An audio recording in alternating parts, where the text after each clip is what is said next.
to make it back to the airport, the pilot was forced to ditch in the Hudson River. Amazingly, every single person survived the extremely short yet terrifying ordeal.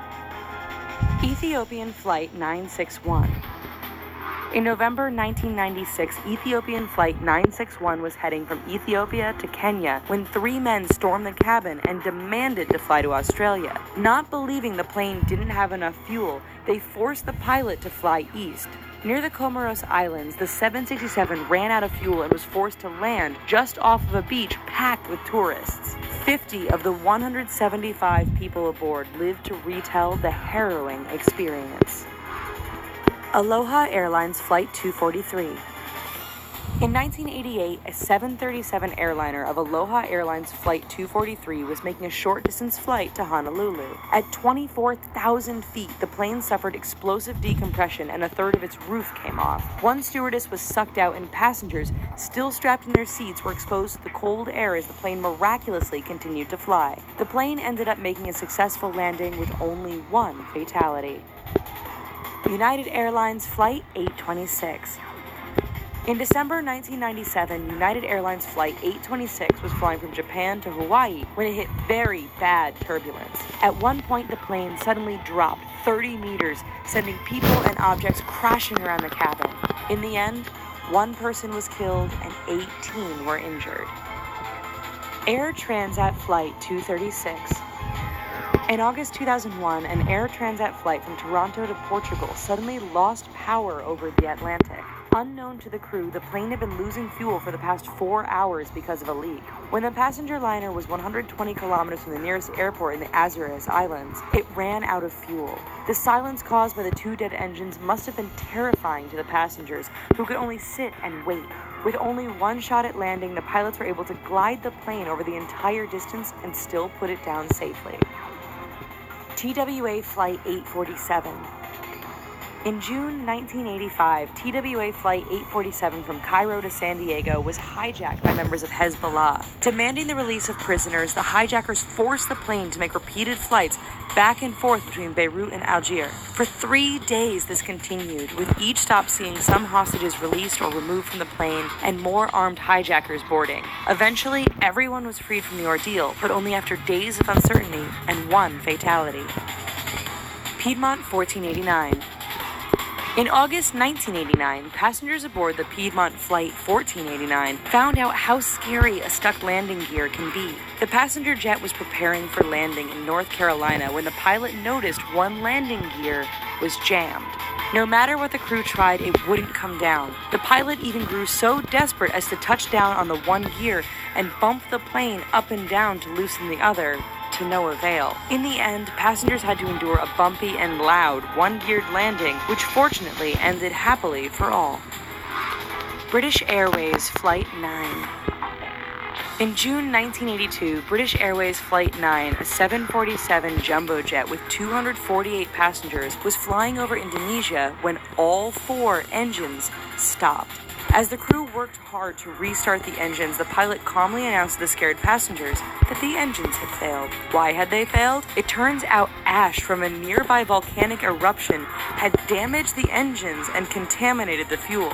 To the crew's horror, it had also sandblasted the windscreen opaque, making an eventually successful landing extremely difficult. Northwest Airlines Flight 253. On Christmas Day 2009, passengers aboard Northwest Airlines Flight 253 from Amsterdam to Detroit faced a terrifying situation. First, as the plane prepared to land, passengers smelled smoke. Then they noticed a fire where one of the passengers was sitting.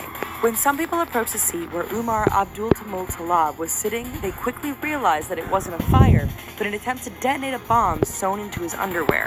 Passengers restrained the would-be bomber and ensured the plane landed safely. Thanks for watching this video, guys. Hopefully...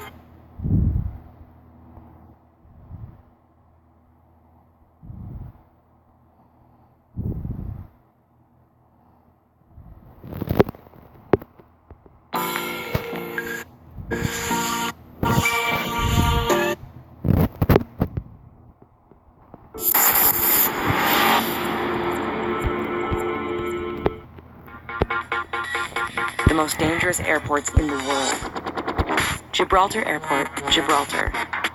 Airports are typically situated in sparsely populated areas, and with good reason too. That's not the case with the Gibraltar International Airport, resident airport of the small British overseas territory off the southern coast of Spain. Here, planes fly out of an airport that is bisected by the busiest road in the entire peninsula. And if car traffic isn't enough to worry about for any pilot touching down in Gibraltar, they also have to contend with a 6,000-foot runway with water on either side of it, including the Mediterranean Ocean to the east and the Bay of Gibraltar to the west. Barra Airport, Barra, Scotland. This terrifying Scottish airport's landing space also doubles as a beach, making for a notably scenic descent.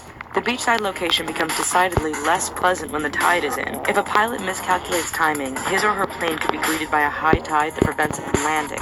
The thought of arriving at this charming, tourist-frequented destination along a beach runway sounds like a fun, unique experience, but I'll happily sacrifice a sandy landing in favor of the knowledge that my runway will be there, and not submerged when I'm set to land.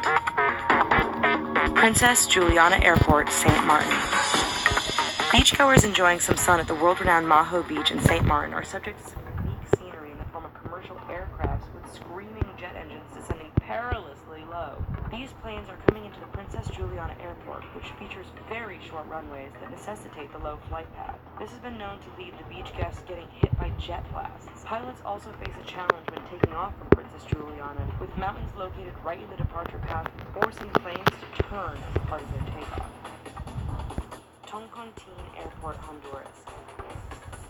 In May 2008, an Airbus A320 overshot the infamous O2 runway of Honduras' Toncontín Airport, resulting in 5 deaths and promoting a runway extension in 2009. Even after the extension, O2 still reigns as one of the shortest commercial jet runways in the world at 6,112 feet. To put this in perspective, LAX runways are nearly 3,000 feet longer.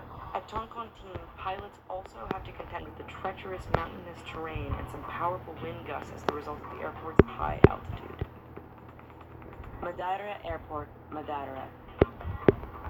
The Madeira Airport's notoriously narrow runway was widened some years ago, but that wasn't until after tragedy already struck the Portuguese island. In 1977, a Boeing 727 overshot the runway upon descent, hydroplaned, and then crashed, leaving 132 people dead. Flying into Madeira has become considerably less treacherous in the years since, but pilots landing there are still required to fly towards the mountains and then quickly turn and descend upon the final approach. Thankfully, no further tragic incidents have occurred in the last 38 years, but that doesn't mean the airport makes for an easy landing site. Wilkins Runway, Antarctica. You would imagine that there are better materials that can be used in the construction of an airplane runway than ice, but that is precisely what comprises the Wilkins Runway in remote Antarctica. This non-commercial runway is used primarily to transport scientists and other officials to the Australian-owned Casey Station. Flights to the area, which have been running since 2008, face the daunting challenge of not only gripping the icy terrain, but also ensuring that the ice doesn't break up upon a plane landing. Haichi Airport,